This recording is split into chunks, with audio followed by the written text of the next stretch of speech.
imagine a horseshoe of townhomes, and in the center, this was a playground. So I'm driving through this neighborhood. I was paying attention. I wasn't on my phone or anything. I'm driving. And I see something crawling across the road, and it's probably about 10 o'clock in the morning. And I'm like, I thought it was an animal. Well, it was a baby. So the baby's crawling on all four across the road. Yeah, nobody else around. No adults around. Nah, I pull the truck up. I have my pickup. I put it in park. I get out, pick the baby up, and I'm looking around. I'm like, baby's got to go somewhere, right? So I look over, and in this yard, and it was probably 50, 60 yards away, there's these kids staring at me. These 3 kids, and they were young. They were younger kids.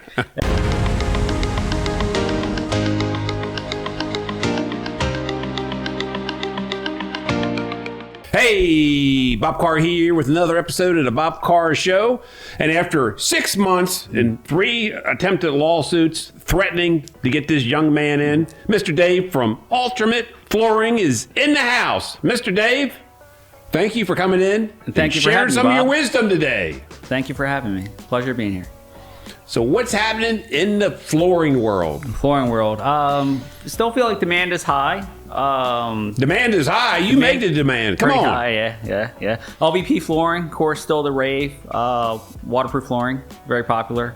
Is it? Yeah, absolutely. Yes. It's taken a lot of market share from carpet and hardwood and ceramic. Just it's good for young, active families with pets.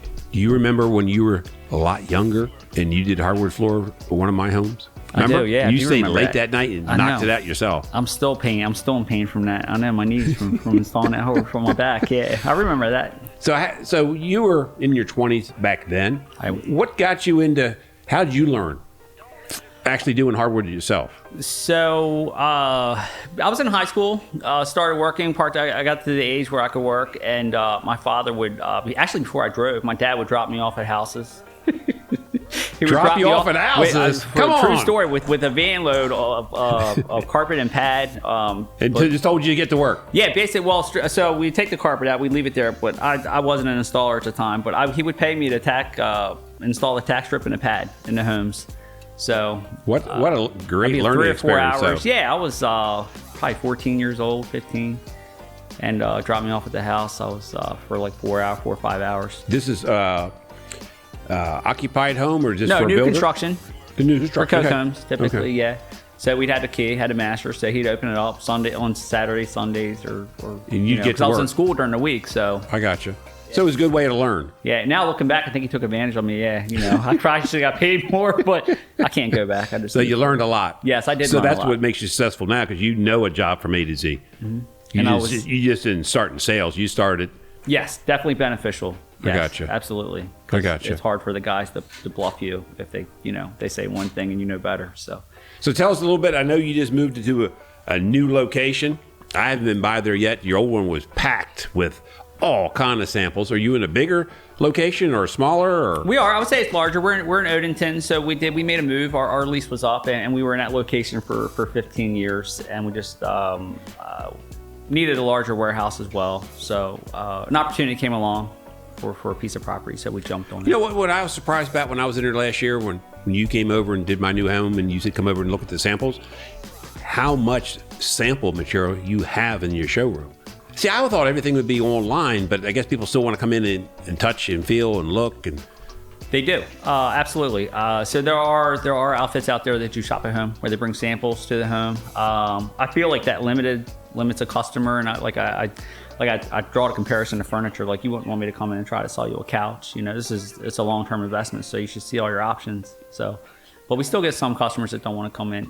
I've also found a handful of customers throughout the year will get overwhelmed by our showroom when they come in. Oh, if you don't zero in, mm-hmm. Now I've known you for a long time, and then back when your father had the business.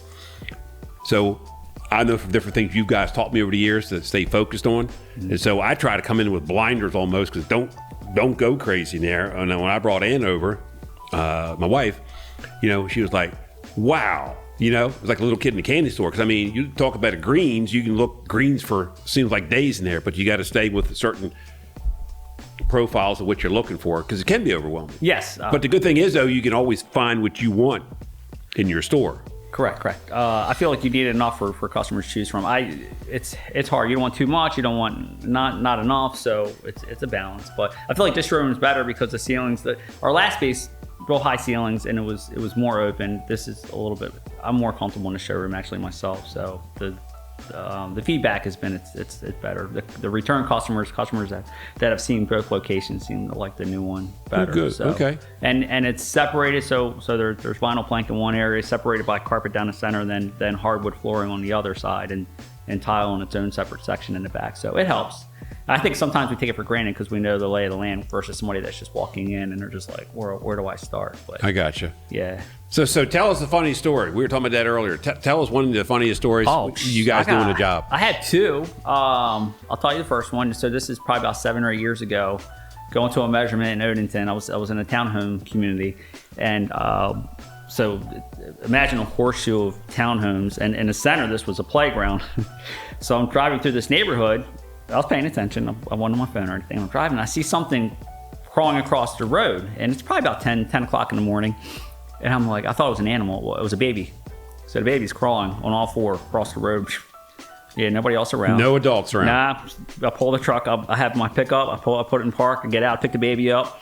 And I'm looking around. I'm like, baby's got to go somewhere, right?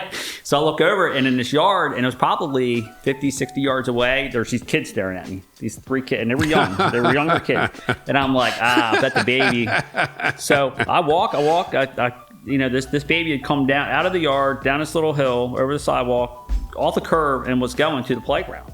So I walk up and I said, is this your brother? And they're just staring at me. And I said, okay, it is. So then the dad opens a sliding glass door, didn't face the street, it faced the side. It was an end unit. And I said, and he's looking at me, I'm holding his kid. And I'm like, hey, I just found the baby, So, oh, thank you, so much. And so I was shaken up. I was like, that could have went several different ways. But so I went to my measurement, and I was telling the customer, and she said, oh, I can't wait until his wife gets home. And I'm like, oh my God, oh boy, that's bad. I was like, yeah, that's not good. Then the second story, we were doing a bookstore in College Park, and we were using an adhesive. It was flammable inside. So hindsight 2020, this is probably about 12 years ago. And it was a bookstore. So they entered from the outside. There was no cover on the outside of the building. So they wanted something that was waterproof, that would take the salt and such off of people's feet when they came in. So I put a piece of outdoor carpet inside. And it was a little landing, 6 foot by 6 foot. So I'm there. It was about 3,000 square feet of tile, porcelain tile that we installed throughout this bookstore with this little spot in the front. And I'm talking to the general contractor. They're all college kids that work at a bookstore. And so he was running it and running the project. So my guy's putting the adhesive down on this area by the door, and at the same time there's welders outside, and they're cutting steel beams off the front of this building because there used to be an awning, and they had blankets up in front of the doors. Well, a spark came under the door, ignited our adhesive, and I'm standing there. And my guy's standing there with the trowel. He's just looking at it, and I was like, "What did you do?" He's like, "I didn't do anything." So the young guy, he runs and he grabs a piece of carpet. I'm trying to process everything. What do we do? Because the flames are probably like, 12, 16 inches, and it's just black smoke rolling off this adhesive, and it's drop ceiling, so it's hitting the ceiling. And I'm like, huh. So at that point, I'm like, it probably should just burn off because it's surrounded by tile. It's nothing else that's going to catch on fire. But he grabs a piece of carpet, he runs over the contractor, young guy in his early 20s, throws it on, and he goes to step on it, and he slips and falls because the adhesive's slick, and he falls down and lays down. His pants are on fire. So now he's running around the bookstore. I'm not making this up. Running around the bookstore on fire. His leg, his jeans.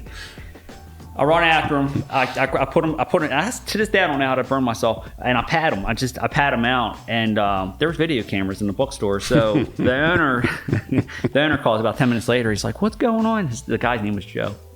He goes, "Looked like you were beating him up," but he saw that his pants. But he panicked. So the flammable adhesive transferred to his jeans, and that's why they were on fire. So did he end up burning his skin or anything? He burned his skin off his ankle, but being young and just hard-headed, I told him to go get some cream. He said he'd be okay, but yeah, it wasn't. So it took me and the other guy, I think, about 2.5 hours to clean all the glue up, because when he stepped in it was on his shoe, and it was urethane adhesive because it's waterproof, and it was just all over the tile throughout the whole bookstore where he ran, so you could kind of see. So that was not a good day. But You went home shaking your head that night, huh? those are my two crazy stories that I'll never forget. Yeah. But at least nobody got hurt. No, nobody got hurt. Story, No. nothing. No, lesson learned. Yeah, for both. Yeah. Dave. Yes. If folks want to get a hold of you at the store in Odenton, make an appointment to come in, see you, have you come over to their house, measure up or their business, how do they get a hold of you? You can reach us at www.ufdcflooring.com or give us a call at 410-672-1552. Dave, appreciate you coming in today, spending some time with us, sharing some of your stories and about your new location. Thank you, Bob. Appreciate the opportunity. It was a great time. Thank you. And this wraps up another episode of the Bob Carr Show. Stay tuned next week for another episode.